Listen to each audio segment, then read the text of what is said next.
My son stopped me at the hospital door after I'd driven 15 hours straight and said the words that would cost them everything. "Mom, what are you doing here? My wife said she doesn't want you around." 4 days later, when the hospital called asking how I'd like to pay the $2,300 delivery bill, I smiled for the first time since my grandson was born. Where are you watching from today? Drop your location in the comments below and hit that like and subscribe button.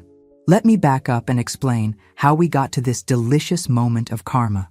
3 weeks earlier, my daughter-in-law Jessica had called me, practically glowing through the phone. "Mom, Carol, the baby's due any day now, and we'd love for you to be here when he arrives. You're going to be such an amazing grandmother." I should have known something was off when she started calling me Mom Carol instead of just Carol. After 5 years of marriage to my son David, she'd never been that warm, but the excitement of becoming a grandmother for the first time clouded my judgment. At 65, I'd been dreaming of this moment since David announced the pregnancy 8 months ago. I live in Phoenix. They live in Denver. 15 hours of desert highways and mountain passes. I packed my best outfits, bought gifts for the baby, and even splurged on a week at a nice hotel near the hospital. This was going to be the most important week of my life. The drive itself was brutal. My back ached from sitting so long, but every mile brought me closer to meeting my grandson. I'd stopped only for gas and coffee, calling David twice to check if there was any news. Both times, Jessica answered his phone, sweet as pie, telling me to drive safely and that they couldn't wait to see me. When I finally pulled into the hospital parking garage at 2 a.m. on Tuesday morning, exhausted but exhilarated, I felt like I'd conquered the world. The maternity ward receptionist told me Jessica was in labor, room 314. I practically floated down the hallway, my heart pounding with anticipation. That's when I found David pacing outside the delivery room, looking more stressed than excited. The moment he saw me, his face changed. Not relief, not joy. Something closer to panic. "Mom, what are you doing here?" The question hit me like a slap. "What do you mean?" "Jessica invited me. She called and said you wanted me here for the birth." David's eyes darted toward the delivery room door, then back to me. He looked like a man caught between two impossible choices. She changed her mind about having family here. She wants it to be just us. But I drove 15 hours, David. I'm here now. I'm not asking to be in the delivery room, just to be nearby when my grandson arrives. "I know, Mom, but Jessica's really adamant about this. You know how emotional she gets." And the doctor said stress could complicate the delivery. Something in his voice told me this wasn't Jessica's sudden change of heart. This felt planned, orchestrated, but I was too tired and too shocked to fight in a hospital corridor. "Fine," I said quietly. "I'll go to my hotel and wait for your call." David looked relieved, which only confirmed my suspicion that I was being deliberately pushed out. "Thanks, Mom. I'll call you as soon as the baby's born, okay?" I spent the next 8 hours in my hotel room, checking my phone every 10 minutes. When David finally called at 10 a.m. Wednesday morning, his voice was exhausted but happy. "Mom, he's here. Nathan David Martinez, 7 pounds, 2 ounces. He's perfect. Congratulations, honey. When can I meet him?" Another pause. "Jessica's really tired, Mom. The delivery was rough. Maybe give us a day or two to settle in?" I felt like I was begging for scraps from my own family. "David, I'm his grandmother. I drove 15 hours to be here." "I know, and we appreciate that. But Jessica needs to recover. You understand, right?" No, I didn't understand. But I agreed because what choice did I have? I spent 2 more days in that hotel room, ordering room service and watching terrible daytime television, while my son and his wife bonded with my grandson in a hospital 3 miles away. Friday morning came and went with no call. I finally drove to the hospital myself, determined to at least see my grandson through the nursery window. That's when I discovered they'd already been discharged. I called David immediately. "You took the baby home without even telling me?" "Mom, Jessica wanted to get home to her own space. She's been really anxious about germs and visitors." "I'm not a visitor, David. I'm your mother. I'm Nathan's grandmother." "I know that. Look, maybe next month when things settle down." Next month?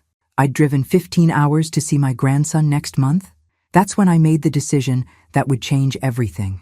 I hung up, packed my bags, and drove back to Phoenix. If they wanted to exclude me from Nathan's birth, fine. But they'd learn that actions have consequences. Sunday afternoon, my phone rang. The caller ID showed Denver General Hospital. "Is this Carol Martinez?" "Yes." "Ma'am, we have some paperwork issues regarding the birth of Nathan David Martinez. The insurance claim was denied, and we need to discuss payment arrangements for the delivery bill." My heart started pounding, but not with anxiety, with something much more satisfying. "I'm sorry, but I think there's been some confusion. I'm not responsible for that bill. Our records show you as the financial guarantor for Jessica Martinez's delivery." And that's when I realized exactly what my dear daughter-in-law had done while I was driving across 2 states to be there for my grandson's birth. "Ma'am, according to our records, you signed financial responsibility forms for Mrs. Jessica Martinez's delivery." I sat down heavily in my kitchen chair, my mind racing. "When exactly was this form signed?" "Let me check. It shows here that the forms were submitted electronically on November 15th at 11:47 p.m. November 15th. The night I was driving through the middle of nowhere, Utah, probably around the time I stopped for gas near Salt Lake City. I'd been on the road for 8 hours, exhausted and focused on getting to Denver safely. And how exactly were these forms submitted? Electronically through our patient portal, The signature appears to be yours, Mrs. Martinez. The pieces were falling into place with sickening clarity. While I was white-knuckling it through a snowstorm on I-70, desperate to reach Denver before my grandson was born, Jessica was forging my signature on financial documents. "I need to see these forms. Can you email them to me?" "Certainly. What email address should I use?" 20 minutes later, I was staring at documents that made my blood boil. Not only had Jessica forged my signature, but she'd also somehow obtained my social security number, address, and financial information. The forms clearly stated that as the maternal grandmother, except I wasn't the maternal grandmother. I was the paternal grandmother, and Jessica's own mother lived in Seattle. But the most infuriating part was the timing. These forms were submitted while Jessica was sweet-talking me on the phone about being there for the birth, knowing full well that she planned to stick me with the bill while excluding me from actually seeing my grandson. I called the hospital back. "This is Carol Martinez. I just reviewed the financial responsibility forms, and I need to report fraud." "Fraud, ma'am?" "First, I never signed these documents. Second, I'm not the maternal grandmother as stated on the forms. Third, these were submitted without my knowledge or consent while I was driving to Denver at my daughter-in-law's invitation." The billing representative's tone changed immediately. "Ma'am, if you're alleging fraud, I need to transfer you to our legal department." "Perfect." While I waited on hold, I pulled out my phone and started documenting everything. Screenshots of Jessica's texts inviting me to Denver, call logs showing when she contacted me, even photos I'd taken during my drive with timestamps, proving where I was when the forms were supposedly signed. "Mrs. Martinez? This is legal department. I understand you're disputing financial responsibility forms?" "I'm not disputing them. I'm reporting identity theft and fraud. I have evidence that these documents were forged." For the next hour, I provided the legal department with every detail of Jessica's deception. They were particularly interested in the fact that Jessica had invited me to Denver while simultaneously committing fraud in my name. "Mrs. Martinez, this is indeed a serious matter. We'll be filing a police report and turning this over to our fraud investigation team. In the meantime, all charges to your name are suspended pending investigation." After hanging up, I sat in my kitchen staring at my phone. Jessica had played this perfectly. She'd gotten me out of the way during the birth, had her private family moment, and planned to stick me with a $300 bill as a final insult. What she didn't know was that I'd spent 35 years as a medical billing administrator before retiring. I knew exactly how hospital fraud investigations worked, and I knew Jessica had just committed several felonies. My phone buzzed with a text from David. "Mom, hope you made it home safely. Jessica's doing great, and Nathan is such a good baby. We'll send pictures soon." Pictures. After excluding me from his birth and forging financial documents in my name, they thought pictures would smooth things over. I typed back, "Glad everyone's healthy. Looking forward to meeting him soon." What I didn't mention was that I'd just spent the afternoon ensuring that Jessica's fraud would be thoroughly investigated by both the hospital and local law enforcement. Sometimes the best revenge is simply letting people face the consequences of their own actions. Tuesday morning brought another call from Denver General. Mrs. Martinez, this is Detective Richardson with the Denver Police Department. We've been assigned to investigate the fraud case you reported. We need to ask you some questions. Of course. Can you walk me through the timeline of events leading up to the alleged document forgery? For the next 45 minutes, I provided Detective Richardson with a detailed account of everything that had happened. Jessica's invitation, the 15-hour drive, being turned away at the hospital, the subsequent exclusion from seeing my grandson, and finally discovering the fraudulent financial responsibility forms. Mrs. Martinez, do you have any documentation supporting your version of events? I have text messages, call logs, photos from my drive with GPS timestamps, and hotel receipts proving I was traveling when the forms were allegedly signed by me. We'll need copies of all of that. This is shaping up to be a clear case of identity theft and fraud. The fact that the perpetrator invited you to travel while committing crimes in your name suggests premeditation. Premeditation. Jessica hadn't just made a desperate decision in the moment. She'd planned this entire scenario. The invitation, the exclusion, the fraud. All of it had been calculated to humiliate me while sticking me with their medical bills. Detective, what happens next? We'll be obtaining warrants for financial records, hospital surveillance footage, and digital evidence from the submission of these fraudulent forms. If our investigation confirms what you've told me, your daughter-in-law will be facing several felony charges. After ending the call, I realized I felt lighter than I had in days.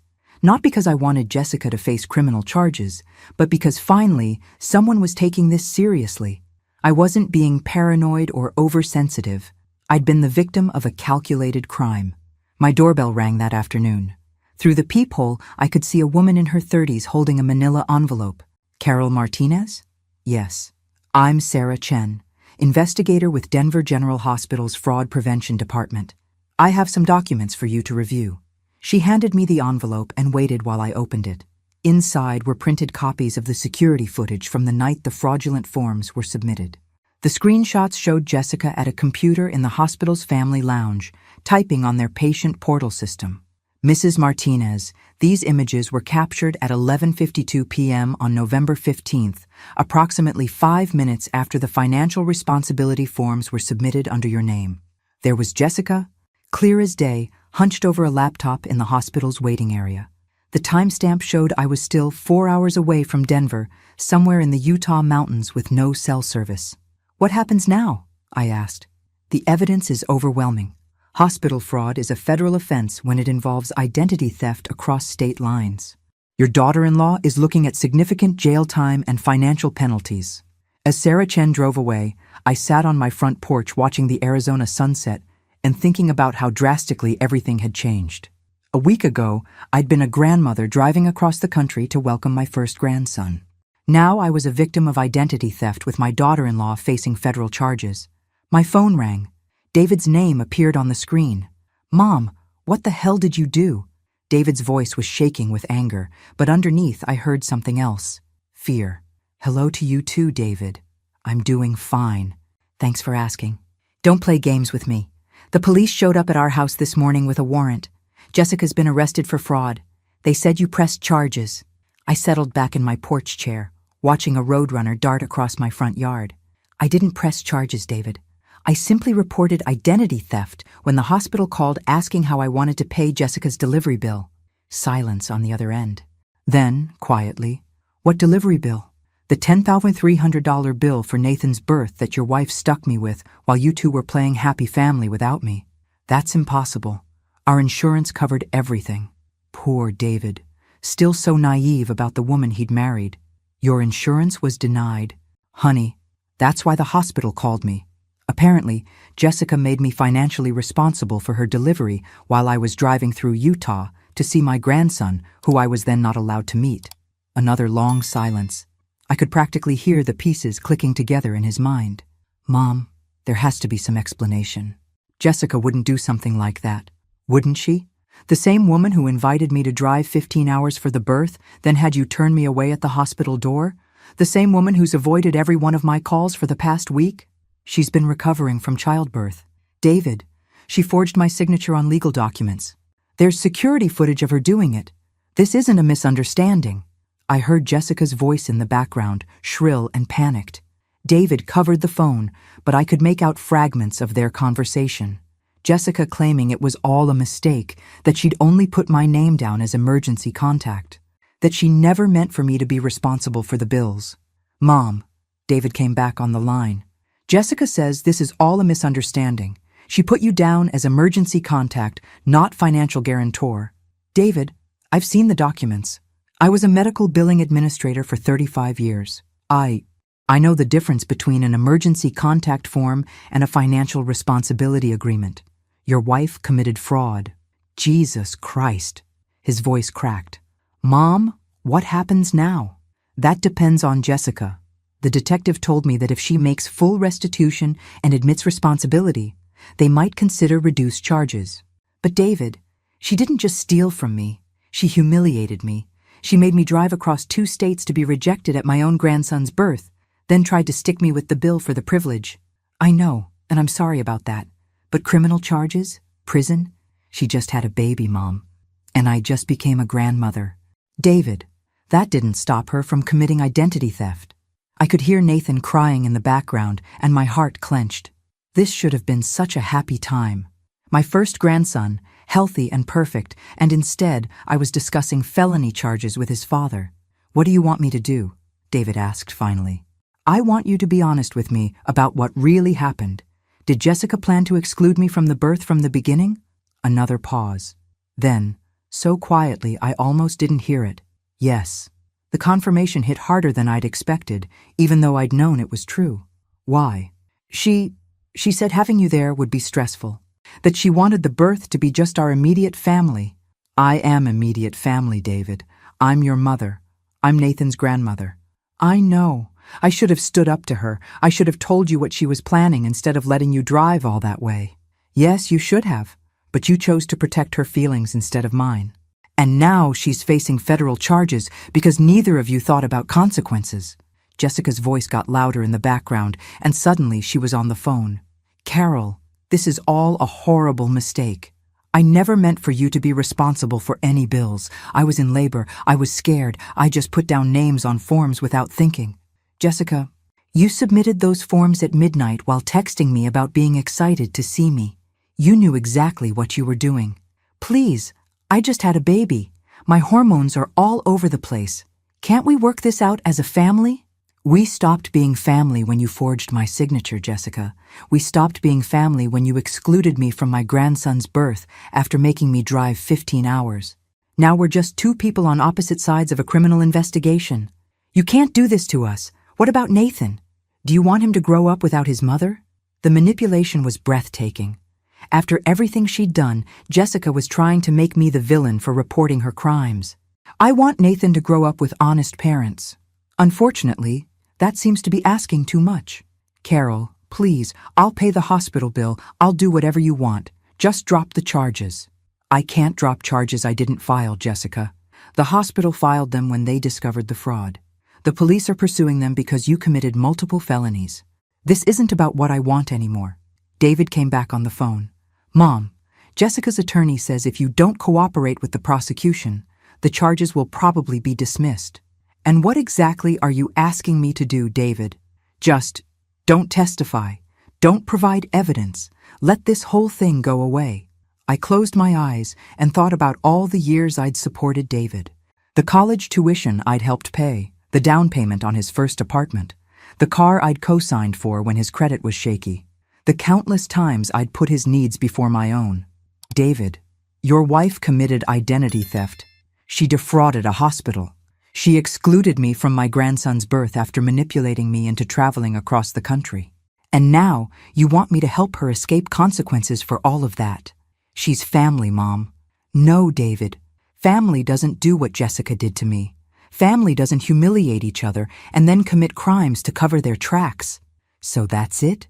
You're going to send Nathan's mother to prison? I'm going to tell the truth when asked. What happens after that is up to a judge and jury.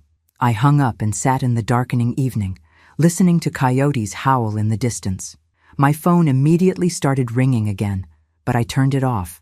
Tomorrow I had an appointment with the FBI agent assigned to the case, and I had a feeling things were about to get much more complicated. Because what I hadn't told David was that the investigation had uncovered something else. Jessica's fraud wasn't limited to my grandson's birth. The agents had found evidence of similar schemes involving at least 3 other family members over the past 2 years. Jessica Martinez wasn't just a new mother who'd made some poor decisions. She was a serial fraudster, and my case was just the tip of the iceberg. FBI agent Lisa Chen had the kind of calm, professional demeanor that probably came from years of investigating financial crimes. She sat across from me in my living room, a thick file folder on the coffee table between us. "Mrs. Martinez, I need to prepare you for what we've discovered during our investigation into Jessica Martinez's activities." I'd been expecting this conversation since yesterday's phone call from David. The way he'd sounded, desperate and cornered, told me there was more to this story than just my fraudulent hospital bill. "How bad is it?" Agent Chen opened her file. "Over the past 36 months, Jessica Martinez has committed identity theft and fraud against no fewer than 6 family members across 4 states. The total amount stolen exceeds $47,000. My stomach dropped. 6 people? Your case involving the hospital bill was actually what broke this open for us. When we started investigating, we found a pattern of Jessica obtaining personal information from family members and using it to open credit cards, take out small loans, and submit fraudulent insurance claims. She handed me a document showing a timeline of Jessica's crimes. David's younger sister Emma in California had $8,000 in unauthorized charges on credit cards Jessica had opened in her name. Jessica's own sister in Seattle had been stuck with a $5,000 emergency room bill that Jessica had somehow managed to transfer to her. David's cousin Jake in Texas had a $12,000 car loan taken out in his name that he'd never applied for. Did any of them know what was happening? Most of them thought they were isolated incidents. A paperwork mix-up here, an identity theft there. Jessica was very careful to keep her fraudulent activities spread out geographically and temporally so no one would see the pattern. But people had to know something was wrong. They did, but Jessica was skilled at providing plausible explanations. She'd claim computer errors, clerical mistakes, or temporary financial difficulties that she promised to resolve immediately. She'd often send partial payments to keep victims from pursuing the matter too aggressively. Agent Chen pulled out another document. The birth certificate fraud involving your grandson was actually the most sophisticated scheme we've seen. She didn't just steal your financial information. She created an entire false narrative about your relationship to the child to justify making you financially responsible. What do you mean? On the hospital forms, Jessica claimed you were the maternal grandmother and had specifically requested to be financially responsible for the delivery as a gift to the new parents. She forged your signature on documents stating that you were excited to cover all costs related to the birth. The audacity was staggering. Not only had Jessica excluded me from Nathan's birth, she'd also created a fake story about my enthusiasm for paying for the privilege of being excluded. She told the hospital billing department that you were wealthy and had specifically asked to handle all expenses as your contribution to the family. That's why they called you so confidently about payment, while she was actually excluding me from meeting my own grandson. Exactly. The cruelty of it is what makes this case particularly compelling for prosecution. It wasn't just financial fraud. It was psychological manipulation designed to maximize emotional damage while generating financial benefit for the perpetrator. Agent Chen closed the file and looked at me directly. "Mrs. Martinez, I need you to understand something. Jessica's crimes weren't impulsive decisions made under stress. This was a calculated pattern of behavior spanning years.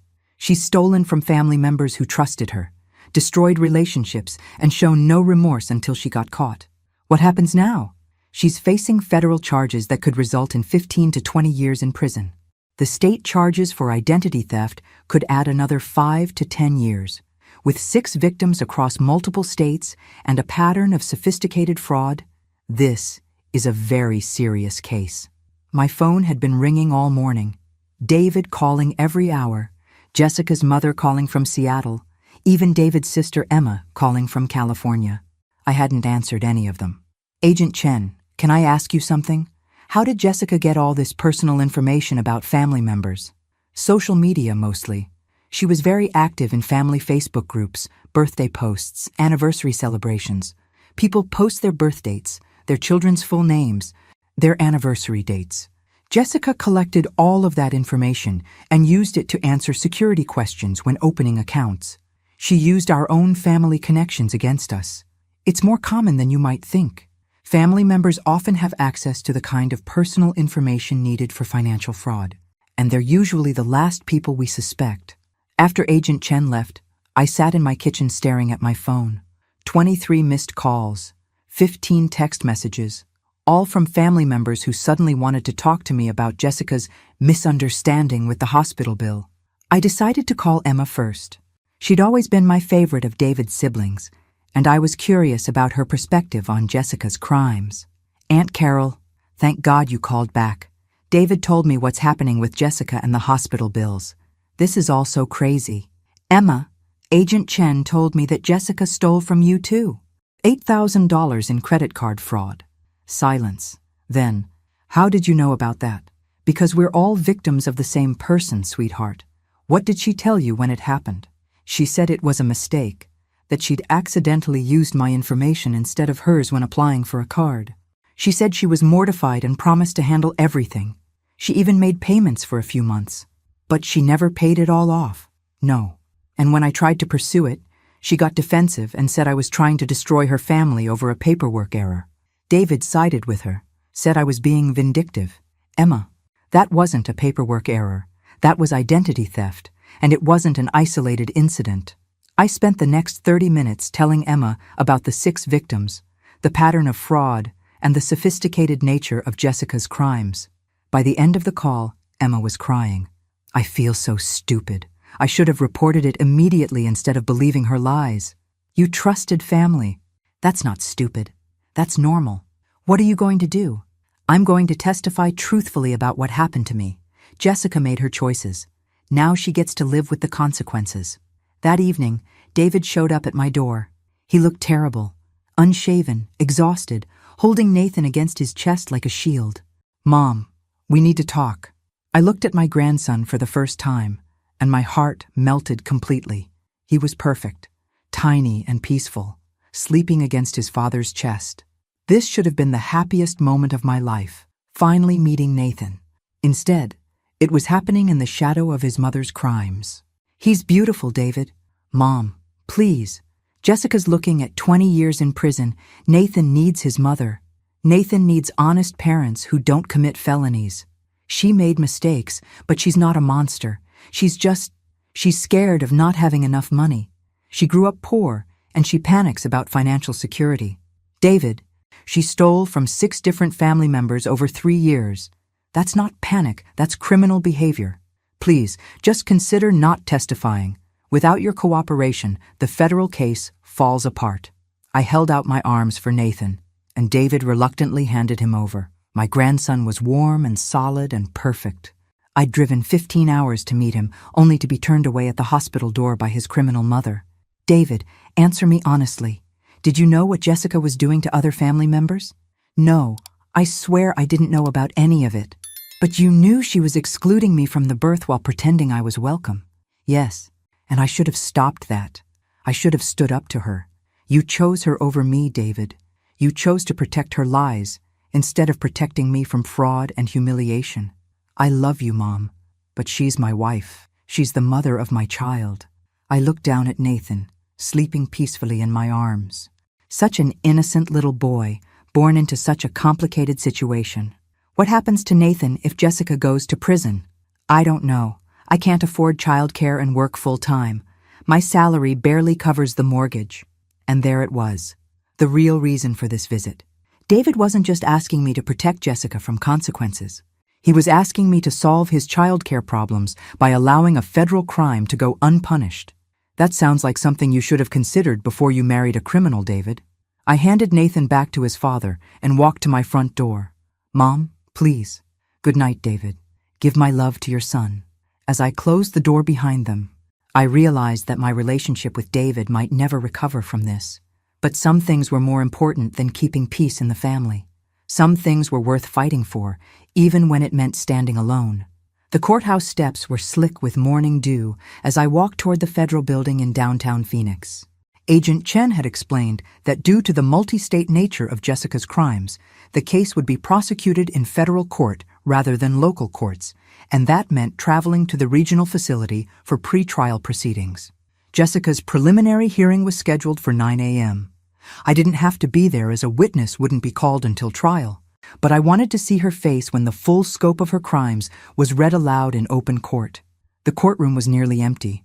Just the attorneys, court staff, a few family members, and me sitting in the back row. Jessica sat at the defendant's table, wearing an orange jumpsuit, her hands shackled. She looked small and scared.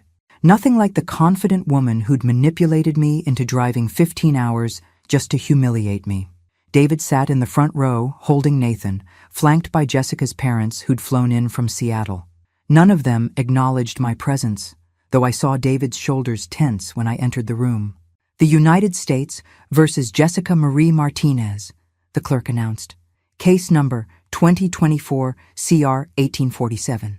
Federal prosecutor Sarah Williams stood up with a file that seemed impossibly thick for someone I'd thought of as just my manipulative daughter-in-law. Your Honor, the defendant is charged with 6 counts of identity theft, 4 counts of wire fraud, 3 counts of mail fraud, and 1 count of conspiracy to commit fraud across state lines. The government alleges that over a 36-month period, the defendant systematically targeted family members for financial exploitation, stealing over $47,000 and causing significant emotional and financial damage to the victims. The judge, an elderly woman with sharp eyes, reviewed the charges carefully. Ms. Martinez, you're being represented by counsel today? Jessica's attorney, a young man who looked overwhelmed by the complexity of the case, stood up. Yes, Your Honor, Michael Stevens representing the defendant. Mr. Stevens, has your client been informed of the charges against her? She has, Your Honor. We're entering a plea of not guilty to all charges. Not guilty. Even with video footage of her submitting fraudulent documents, Jessica was going to claim innocence. I shouldn't have been surprised, but somehow I was. Your Honor, Prosecutor Williams continued, the government requests that the defendant remain in custody, pending trial. Ms. Martinez has demonstrated a pattern of deceptive behavior toward family members, and several victims have reported receiving threatening communications since her arrest. Threatening communications. I wondered if that included the dozen voicemails Jessica had left on my phone over the past week, alternately begging for mercy and accusing me of destroying her family. Mr. Stevens, your response? Your Honor, my client is a new mother with no prior criminal record. She has strong ties to the community and poses no flight risk. We request release on own recognizance. The prosecutor stood again. Your Honor, the defendant committed identity theft against 6 family members across 4 states over 3 years. This shows sophisticated criminal planning and a willingness to exploit the people who trusted her most. Additionally, the defendant's crimes against victim Carol Martinez involved elaborate deception designed to maximize both financial damage and emotional trauma. Judge Morrison looked directly at Jessica for the first time. Ms. Martinez, you defrauded your husband's grandmother? It was a misunderstanding. Your Honor, I never intended. You forged her signature on legal documents while she was traveling across the country at your invitation to attend your child's birth? Jessica's attorney touched her arm, trying to get her to stop talking, but she continued. I was in labor, Your Honor. I wasn't thinking clearly. I just needed someone to take financial responsibility, and my mother-in-law has means. You excluded her from the birth after making her drive 15 hours to attend? That was a medical decision. My doctor recommended. Judge Morrison held up her hand. Ms. Martinez, you're making this worse for yourself. Mr. Stevens, control your client. The judge reviewed the case file for another few minutes while Jessica whispered urgently with her attorney. Finally, she looked up. Given the sophisticated nature of these crimes, the pattern of behavior spanning multiple years, and the defendant's apparent inability to take responsibility for her actions, I'm denying bail. Ms. Martinez will remain in federal custody pending trial. Jessica burst into tears, but they looked calculated to me. The same kind of manipulative crying I'd watched her use on David whenever she wanted something. David stood up from the gallery. Your Honor, she just had a baby. Our son needs his mother. Sir, please sit down. This is not the appropriate time for outbursts. But Your Honor, Mr. Martinez, sit down now or I'll hold you in contempt. David sank back into his seat, clutching Nathan tighter. Jessica's mother was openly weeping. Her father sat stone-faced, staring at his daughter like he was seeing her clearly for the first time. As the court officers led Jessica away, she turned and looked directly at me. For a moment, I saw something in her eyes that wasn't manipulation or self-pity. It was pure hatred. After the hearing, I walked out of the courthouse and sat on a bench across the street, watching David's family emerge. They stood on the courthouse steps for several minutes, probably arguing about what to do next. Finally, Jessica's parents got in their car and drove away without saying goodbye to David or Nathan. My phone buzzed with a text from an unknown number. I hope you're proud of yourself. You destroyed my daughter's life. Jessica's mother, apparently. I deleted the message without responding. Another text came immediately after. Nathan will grow up without his mother because of your vindictiveness. I turned off my phone and drove home, thinking about vindictiveness. Was it vindictive to report crimes committed against me? Was it vindictive to refuse to help criminals escape consequences for their actions? Or was it vindictive to invite your mother-in-law to drive 15 hours for her grandson's birth, exclude her from the hospital, forge her signature on financial documents, and then try to manipulate her into silence when she discovered the fraud? That evening, I received a call from Agent Chen. Mrs. Martinez, I wanted to update you on the case. Jessica's attorney reached out about a possible plea agreement. What kind of plea? Full restitution to all victims, guilty pleas to reduce charges, and a recommended sentence of 5 years with possibility of parole after 3. What do you think? Honestly, I think she should take it. If this goes to trial and she's convicted on all charges, she's looking at 20 years minimum. But the decision isn't mine to make. What happens next? The prosecutor will present the plea offer to all 6 victims. If everyone agrees, Jessica can avoid trial. If anyone objects, we proceed to full prosecution. After hanging up, I walked through my house thinking about justice versus mercy. Jessica had systematically stolen from family members who trusted her. She'd manipulated me into one of the most humiliating experiences of my life. She'd shown no remorse until she got caught. And even then, she was trying to blame everyone except herself. But she was also Nathan's mother. And David was going to struggle as a single parent if she went to prison for 20 years. My phone rang. David's name on the screen. Mom, did Agent Chen call you about the plea deal? She did. Will you accept it? I looked at the framed photo on my mantel, taken during happier times when David was small, and I thought I understood how family relationships were supposed to work. I need some time to think about it, David. Mom, please. 5 years is already a long time. Nathan will be in kindergarten when she gets out. Your wife committed federal crimes against 6 people. David, 3 years seems like a pretty light sentence for that level of betrayal. But it's not just about Jessica. It's about Nathan. It's about our family. David, our family stopped existing the moment Jessica decided to commit identity theft against me. What we have now is just the aftermath of her choices. I hung up and sat in my quiet house, thinking about what justice should look like for a woman who'd used family love as a weapon against the people who trusted her most. The deadline for responding to the plea offer was Friday. I had 3 days to decide whether Jessica Martinez deserved mercy or justice. And I was discovering that sometimes the most loving thing you can do for someone is refuse to save them from the consequences of their own actions. I rejected the plea deal on Friday morning, and by Friday afternoon, Jessica's attorney was calling me personally to negotiate. That's when I knew I'd made the right choice. Mrs. Martinez, this is Michael Stevens, Jessica's attorney. I understand you have concerns about the proposed plea agreement. I was in my garden, deadheading roses and enjoying the Arizona sunshine. Mr. Stevens, I have concerns about your client committing federal crimes against my family. I appreciate your position, but I think you should consider the impact of a lengthy trial on your grandson. The media attention, the family stress. Ah, there it was. The attempt to make me responsible for the consequences of Jessica's choices. Mr. Stevens, my grandson's well-being should have been Jessica's priority before she decided to become a career criminal. Mrs. Martinez, I think there may be some information that could change your perspective on this case. Something in his tone made me stop pruning. What kind of information? Could we meet in person? There are complications in this case that the prosecutor may not have shared with you. 2 hours later, I sat across from Michael Stevens in his downtown Phoenix office. He looked nervous, constantly adjusting his tie and avoiding eye contact. Mrs. Martinez, what I'm about to tell you is confidential attorney-client information that Jessica has authorized me to share in hopes of reaching a resolution. I'm listening. Jessica's crimes weren't entirely her own idea. She was being coerced. I almost laughed. Coerced?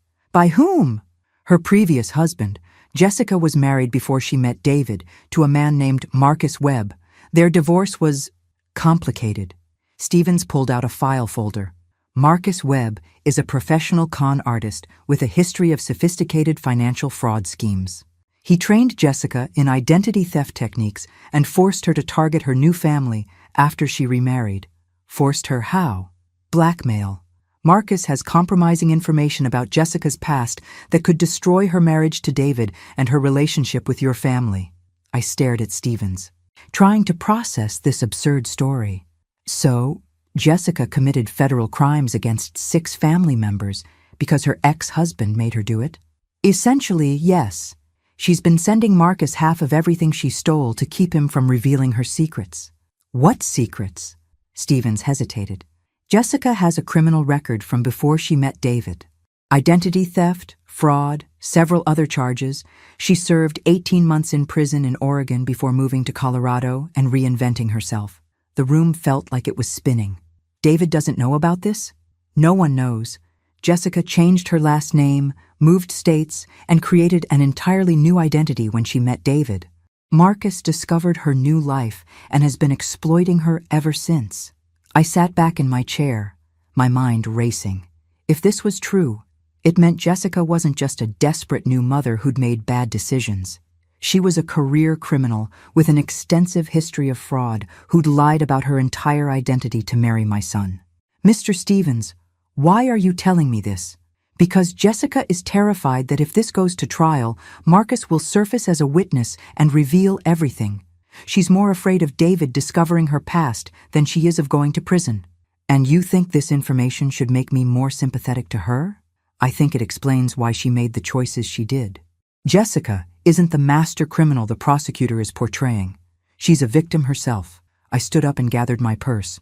Mr. Stevens, let me see if I understand this correctly. Your client is a convicted felon who lied about her identity, married my son under false pretenses, committed crimes against his family while being blackmailed by her criminal ex-husband. And you think this makes her more sympathetic? Mrs. Martinez, the only thing this information tells me is that Jessica is a more sophisticated criminal than I realized, and that my son has been living with a complete stranger for 5 years. Please just consider. I'm considering calling David immediately to warn him that he's married to a convicted felon. Stevens stood up quickly. Mrs. Martinez, that would violate attorney-client privilege. I shared this information in confidence. You shared it hoping I'd feel sorry for your client. Instead, you've convinced me that she's even more dangerous than I thought. I walked toward the door, then turned back. Mr. Stevens, when this goes to trial, make sure the prosecutor knows about Marcus Webb. If Jessica's been sending stolen money to a known criminal, that's another federal crime. Mrs. Martinez, please. Good day, Mr. Stevens. I drove home in a daze. Jessica wasn't just my daughter-in-law who'd made bad decisions. She was a career criminal who'd infiltrated my family under false pretenses. David had no idea who he'd really married. Nathan had been born to a woman who'd been lying about her identity since before she met his father. My phone was ringing when I walked in the door. David's name on the screen. Mom, Jessica's attorney said you met with him today. I did. He said you're still refusing the plea deal. That's correct. Mom, please. Jessica's already facing 5 years in prison. How is that not enough? I sat down at my kitchen table and stared at the photo of David's graduation from college, back when I thought I understood who my family was. David, did Jessica ever tell you about her life before she moved to Colorado? Of course. She grew up in Seattle, went to college in Oregon, worked in retail management before we met. Why? Did she ever mention being married before? Silence. Then, what are you talking about? Did she ever mention a criminal record? Mom, what the hell is going on? David, I think you need to sit down. And you might want to arrange for someone to watch Nathan while we talk. As I prepared to destroy my son's understanding of his wife and the mother of his child, I realized that Jessica's crimes against me were just the beginning. The real crime was what she'd done to David, building their entire relationship on an elaborate lie that was about to come crashing down. David's silence on the phone stretched so long, I thought the call had dropped. David, are you still there? Criminal record? His voice was barely a whisper. Mom, what are you talking about? Jessica served 18 months in prison in Oregon for identity theft and fraud before she moved to Colorado and met you. That's impossible. I would have known. She changed her name and created a new identity, David. Her attorney told me this afternoon. She's not who you think she is. I heard Nathan crying in the background, and David's voice became muffled as he tried to comfort his son while processing the information that his wife was a stranger. Mom, how do you know this? How can this be true? Her attorney told me she's been blackmailed by her ex-husband, a man named Marcus Webb, who's also a professional criminal. She's been stealing from our family and sending half the money to him to keep him quiet about her past. The crying in the background stopped, and I could hear David moving around, probably going somewhere private to continue the conversation. Jesus Christ, Mom, are you sure about this? David, I need you to listen to me very carefully. Jessica has been lying to you about everything since the day you met. Her background, her family situation, her reasons for moving to Colorado, all of it. But I met her parents. I've talked to her sister. Did you? Or did you meet people she introduced as her parents and sister? Another long pause. I could practically hear David's world crashing down around him. Mom, what am I supposed to do with this information? You need to protect yourself and Nathan. If Jessica has been living under a false identity, there could be financial implications, legal problems, immigration issues. Immigration issues? David, you don't know who she really is. You have no idea what other secrets she's hiding. I need to confront her. She's in federal custody. David, you can't just show up and demand answers. Then I need to hire my own attorney. I need to find out what else she's lied about. That's probably a good idea.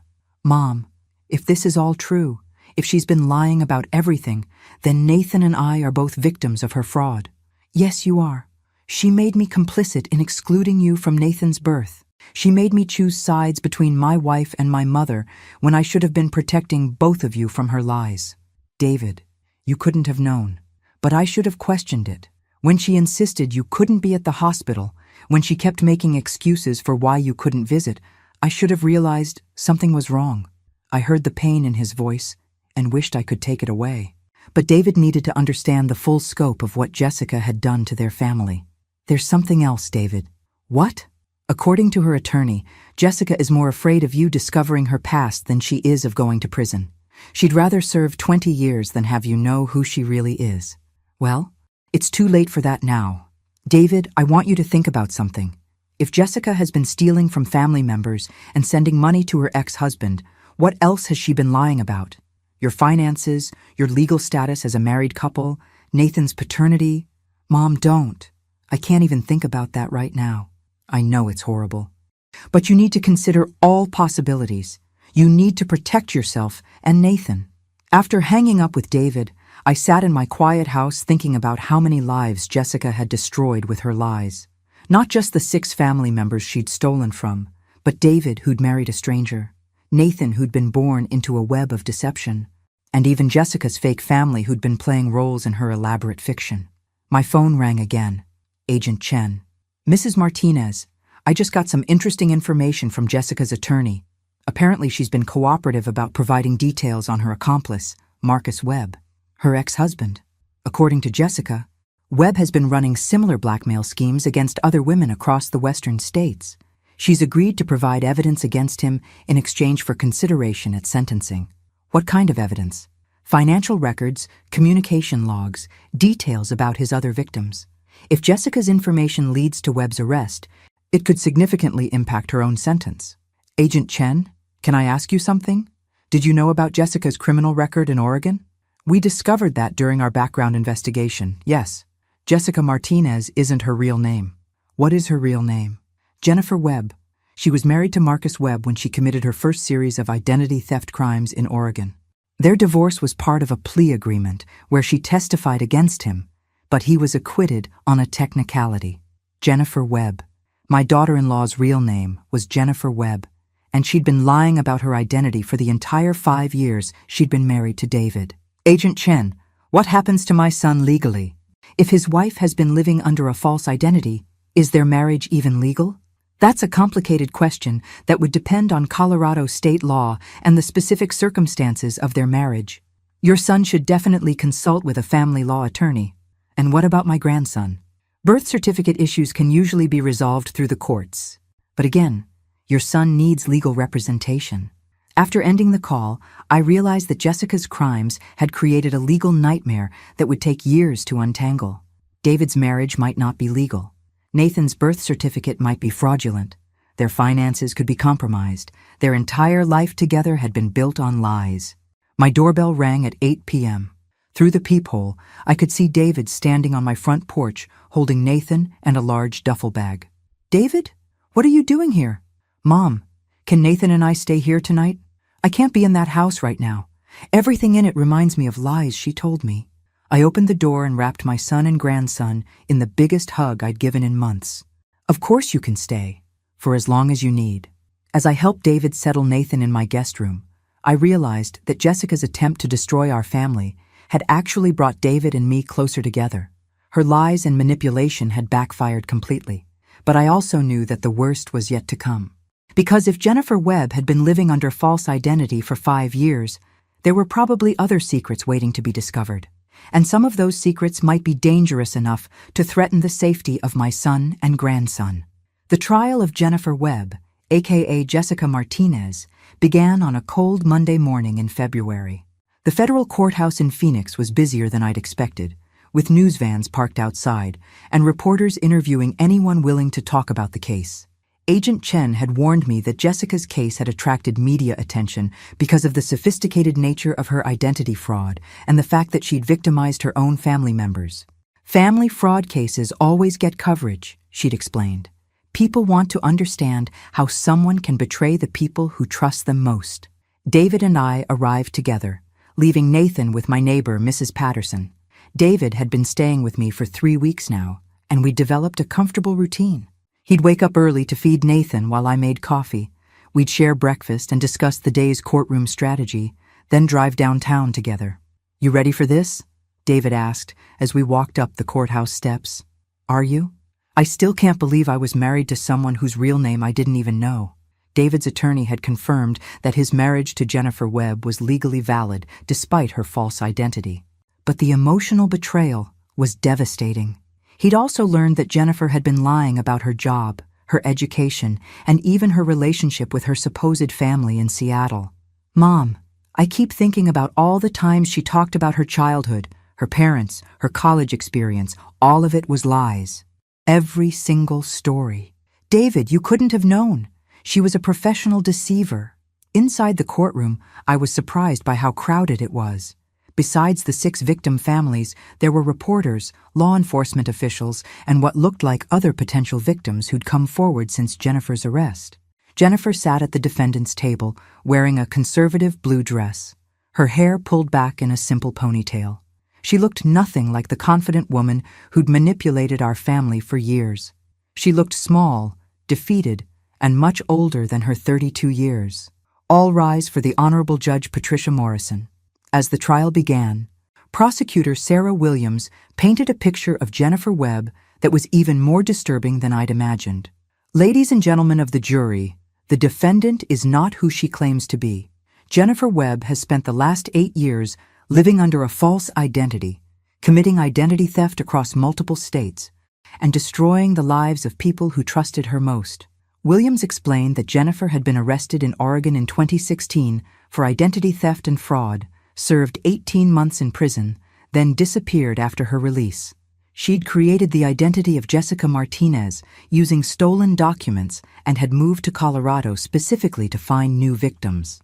The defendant didn't just steal money from her victims. She stole their sense of security, their trust in family relationships, and their belief that the people closest to them were who they claimed to be.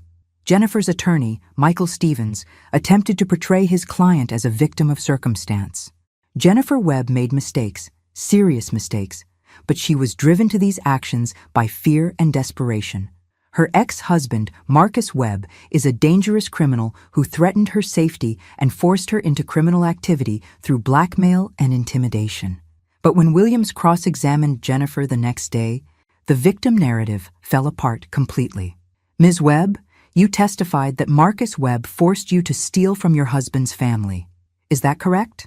Yes, he threatened to tell David about my past if I didn't send him money. But you were already stealing from family members before Marcus Webb contacted you, weren't you?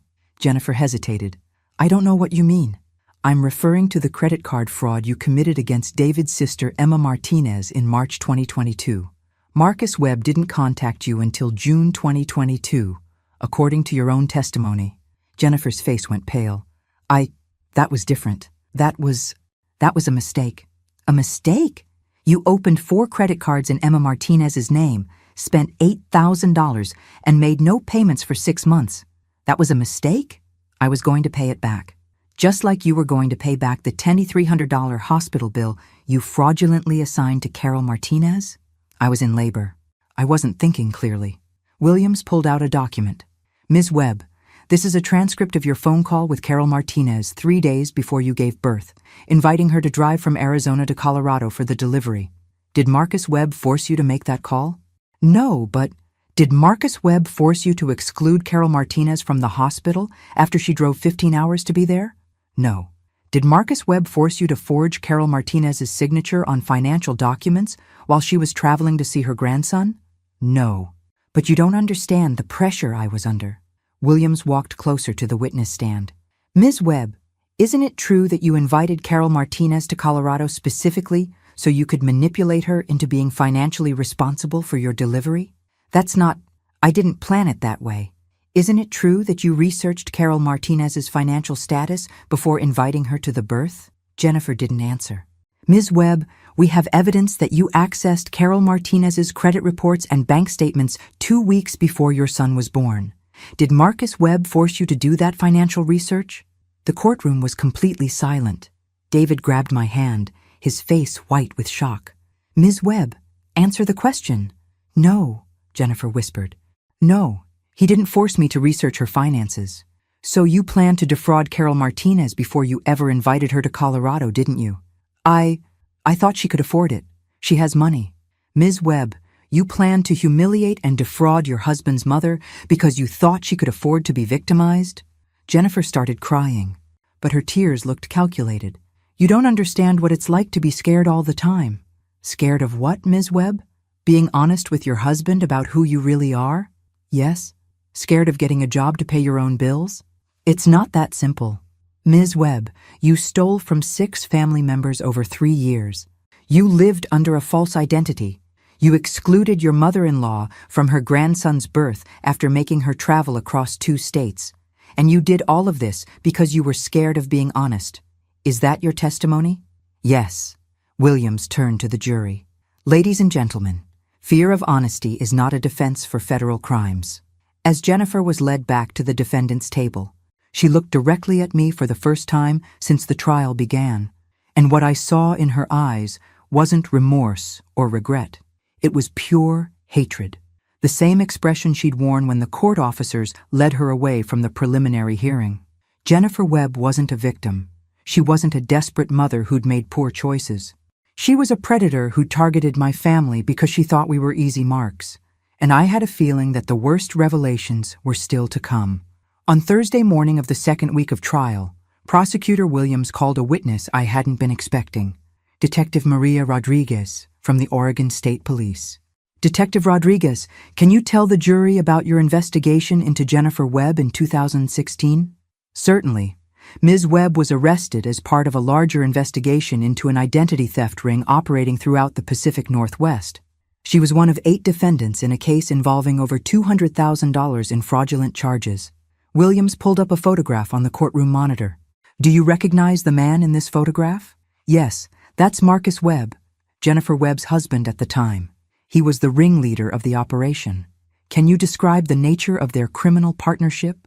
Marcus Webb recruited vulnerable women, typically those with financial difficulties or emotional problems, and trained them to commit identity theft. Jennifer was his most successful partner. I felt David's hand tighten around mine. Jennifer hadn't been a victim of Marcus Webb's manipulation. She'd been his criminal partner. Detective Rodriguez, what made Jennifer Webb particularly effective at identity theft? She had a natural ability to gain people's trust and access their personal information. She was charming, sympathetic, and able to convince people to share details they would normally keep private. Like social security numbers and financial information? Exactly. Jennifer would befriend elderly women, single mothers, people going through divorces, anyone who was emotionally vulnerable. She'd offer help and support while gathering the information she needed to steal their identities. Williams showed another document to the jury. Detective Rodriguez, this is a list of Jennifer Webb's victims from 2016. How many people did she defraud? 14 victims over an 18-month period. Total losses exceeded $85,000. 14 victims. I'd thought Jennifer's crimes against our family were her first attempts at fraud, but she'd been a career criminal long before she met David. Detective Rodriguez, what happened to Marcus Webb? He was acquitted when Jennifer Webb agreed to testify against him as part of her plea agreement. However, we suspected that she didn't provide truthful testimony. What do you mean? Jennifer claimed that Marcus forced her to commit the crimes, that she was an unwilling participant. But our investigation suggested that she was an equal partner who enjoyed the criminal lifestyle. Williams turned to face Jennifer at the defendant's table. Detective Rodriguez, after Jennifer Webb was released from prison in 2018, did she maintain contact with Marcus Webb? Yes. Our surveillance showed that they continued their romantic relationship and their criminal partnership. The divorce was fake, designed to help Jennifer establish a new identity. The courtroom erupted in whispers. Jennifer and Marcus were still married. Jennifer's marriage to David was bigamous. Detective Rodriguez, is Jennifer Webb still married to Marcus Webb? As far as we can determine, yes. There's no record of their divorce ever being finalized. David made a choking sound beside me. He'd been living with a woman who was married to someone else. Someone who was running a criminal enterprise that included defrauding David's family. Detective Rodriguez, do you believe Jennifer Webb moved to Colorado to continue her criminal activities? Objection, Stevens called out. Sustained. Detective Rodriguez, based on your investigation, would you characterize Jennifer Webb as a victim or a perpetrator? Jennifer Webb is one of the most sophisticated identity thieves I've encountered in 20 years of law enforcement. She's not a victim. She's a predator who targets people's emotions and relationships to commit financial crimes. When Detective Rodriguez stepped down, I realized that everything we'd believed about Jennifer was wrong. She wasn't a desperate mother or a victim of an abusive ex-husband. She was a career criminal who'd infiltrated our family as part of a larger criminal operation. During the lunch break, David and I sat in the courthouse cafeteria while he processed the revelation that his marriage was illegal and his wife was a professional criminal. Mom, Nathan isn't legally my son. What do you mean? If Jennifer's still married to Marcus Webb, then her marriage to me is invalid, which means Nathan was born to a married woman who was living with someone else. Legally, Marcus Webb might be considered Nathan's father. I hadn't thought of that implication. Nathan's entire legal status was now in question because of his mother's lies. David, we'll figure this out. You'll always be Nathan's father, regardless of what the paperwork says. But what if Marcus Webb tries to claim parental rights? What if he uses Nathan to get leverage against us? Before I could answer, Agent Chen approached our table. Mr. Martinez, Mrs. Martinez, I need to speak with you privately. We followed her to a conference room down the hall. We've received some disturbing information about Marcus Webb. He's been arrested in Seattle for running a similar scheme involving identity theft and family fraud. Similar how? I asked. He's been placing female accomplices in relationships with wealthy men, having them gather financial information and commit fraud against the men's families. David's face went white. Jennifer wasn't the only one? No. We've identified at least 6 women across 5 states who were working for Marcus Webb. They'd establish relationships with financially stable men, marry them or move in with them, then systematically defraud their families and friends. Agent Chen, I said slowly, Are you telling us that Jennifer targeted David specifically because she thought our family had money? That's exactly what I'm telling you. Jennifer researched your family for months before she moved to Colorado. She knew David's profession, his family connections, and your financial status before they ever met. David put his head in his hands. Our entire relationship was a lie. She never loved me. She never wanted a family. It was all just a criminal operation. David, Agent Chen continued, there's something else. Jennifer and Marcus have been planning to disappear with Nathan after she gave birth. They wanted to take your son and use him as leverage to extort money from your family. Extort money how? Kidnapping for ransom. Essentially, they would have demanded payment for Nathan's safe return. I felt like the floor was dropping out from under me. Jennifer hadn't just committed identity theft. She'd planned to kidnap my grandson and hold him for ransom. Agent Chen, where is Marcus Webb now? In federal custody in Seattle. He's been charged with conspiracy, identity theft, fraud, and kidnapping conspiracy. Kidnapping conspiracy? We found detailed plans for taking Nathan and demanding $500,000 from your family for his return. They'd researched your assets, your property values, your retirement accounts. They knew exactly how much they thought you could pay. David looked up at me with tears in his eyes. Mom, they were going to kidnap Nathan and make you pay ransom for your own grandson.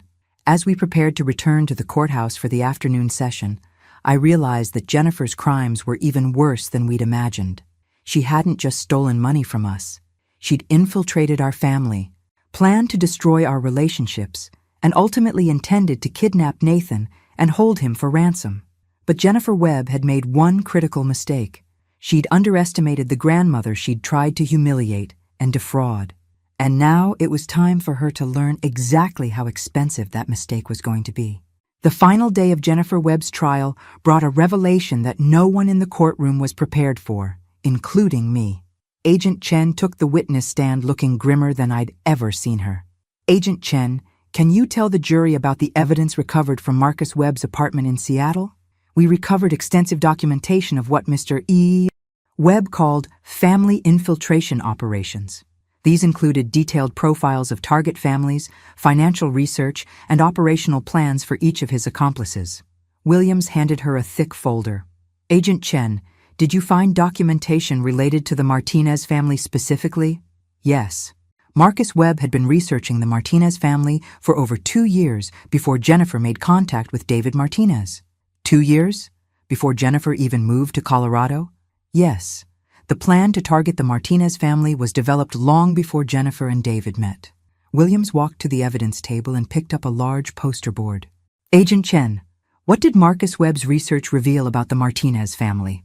He identified David Martinez as an ideal target because of his stable income, his lack of criminal sophistication, and what Webb characterized as exploitable family dynamics. What did Webb mean by exploitable family dynamics? Agent Chen looked directly at me. Webb identified Carol Martinez as what he called a high-value secondary target because of her financial assets and her emotional attachment to family relationships. I felt cold all over. Marcus Webb hadn't just researched David. He'd specifically studied me, looking for ways to exploit my love for my family.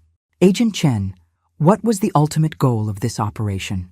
According to Webb's documentation, the plan was to have Jennifer establish a relationship with David, gain access to family financial information, commit systematic fraud against all family members, and then disappear with any children born during the relationship. Disappear how? Webb had detailed plans for fake deaths. Jennifer was supposed to stage her own death and Nathan's death in a car accident, then disappear with Webb and the child. This would have allowed them to collect life insurance payments while maintaining control of Nathan for future extortion schemes. The courtroom was completely silent. Jennifer had planned to fake her own death and Nathan's death, letting David grieve for his supposedly deceased wife and child, while she lived somewhere else with Webb and Nathan. Agent Chen, were there life insurance policies involved? Yes. Jennifer had taken out substantial life insurance policies on herself and Nathan, with David as the beneficiary. The premiums were being paid with money stolen from family members. Williams turned to face the jury. So Jennifer Webb was stealing from the Martinez family to pay for life insurance policies that she planned to collect fraudulently after faking her own death and kidnapping Nathan? That's correct. David was trembling beside me. Jennifer hadn't just planned to steal from us. She'd planned to destroy David emotionally by making him believe his wife and child were dead while she lived comfortably somewhere else with Nathan and the insurance money. Agent Chen, what prevented this plan from being executed? Carol Martinez's decision to report the hospital bill fraud initiated an investigation that uncovered the entire operation before Jennifer could stage the fake deaths. Williams smiled. So Mrs. Martinez's refusal to pay a fraudulent bill saved her grandson's life? And possibly her son's life. According to Webb's notes, if David had become suspicious or uncooperative, he was also targeted for elimination. Jennifer's attorney, Stevens, stood up. Objection, Your Honor. This is highly prejudicial. Overruled. The witness may continue. Agent Chen pulled out another document. Marcus Webb's operational notes include specific plans for making David Martinez's death appear accidental if he discovered the truth about Jennifer's identity. I grabbed David's hand as the full scope of Jennifer's plan became clear. She hadn't just targeted our family for financial fraud. She'd planned to psychologically destroy David, kidnap Nathan, possibly murder David if necessary, and steal hundreds of thousands of dollars in the process. Agent Chen, in your professional opinion, what would have happened to the Martinez family if Carol Martinez had not reported the fraudulent hospital bill? Based on Webb's timeline, Jennifer would have staged her death and Nathan's death within 6 months of his birth. David would have grieved for his supposedly deceased family while Jennifer and Webb collected insurance money and prepared Nathan for future criminal operations. Future criminal operations? Webb's notes indicate that Nathan would have been raised to become part of the family infiltration operation when he reached adulthood. He would have been trained to target wealthy families just like his mother did. My grandson had been destined to become a criminal from birth, raised by people who'd kidnapped him and forced him to commit crimes against innocent families. Williams turned to face Jennifer at the defendant's table. Ms. Webb, do you still maintain that you were a victim forced into criminal activity by your ex-husband? Jennifer had been staring at the table throughout Agent Chen's testimony, but now she looked up with the coldest expression I'd ever seen. No, she said quietly. I don't. Ms. Webb, do you have anything to say to the Martinez family? Jennifer stood up, ignoring her attorney's attempts to stop her. Yes, I do. She turned to face David and me directly. You people thought you were so smart, so careful, so loving, but you were just marks, easy targets who deserved what happened to them. Ms. Webb, Judge Morrison warned, I advise you to... David, you were pathetic, so desperate for love that you never questioned anything I told you, so trusting that you handed over your entire life to a stranger. David's face was white, but he didn't look away. And Carol, Jennifer's voice became venomous. You were the perfect target, a lonely old woman with money who was so desperate to be needed by her family that you'd pay any price for acceptance. Ms. Webb, sit down now, Judge Morrison ordered. The only thing I regret is getting caught before I could finish what we started. You have no idea how satisfying it would have been to watch David grieve for his dead wife and child while I lived comfortably somewhere else with Nathan and your money. 2 court officers moved toward Jennifer as she continued her rant. Nathan would have grown up to be just like me, smart, ruthless, and completely unsentimental about family bonds. He would have been perfect for this work. Remove the defendant, Judge Morrison ordered. As the officers led Jennifer away, she called back over her shoulder. Carol, you may have won this round, but there are others like me out there, and you'll never feel safe again. The courtroom remained silent for several minutes after Jennifer was removed. Finally, Judge Morrison addressed the jury.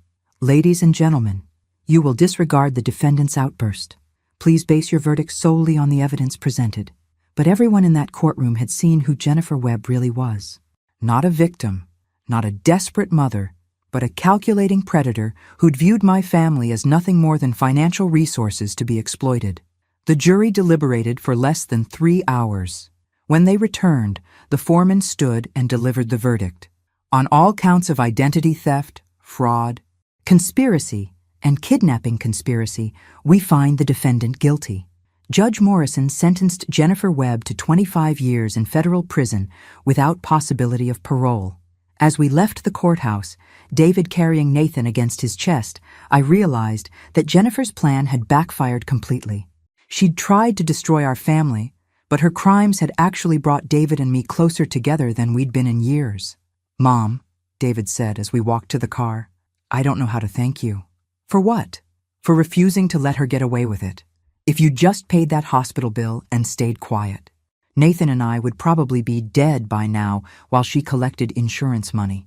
I looked at my grandson, sleeping peacefully in his father's arms, completely unaware that his mother had planned to kidnap him and raise him to be a criminal. "David, the only thing Jennifer was right about is that there are others like her out there. But she was wrong about one thing." "What's that?"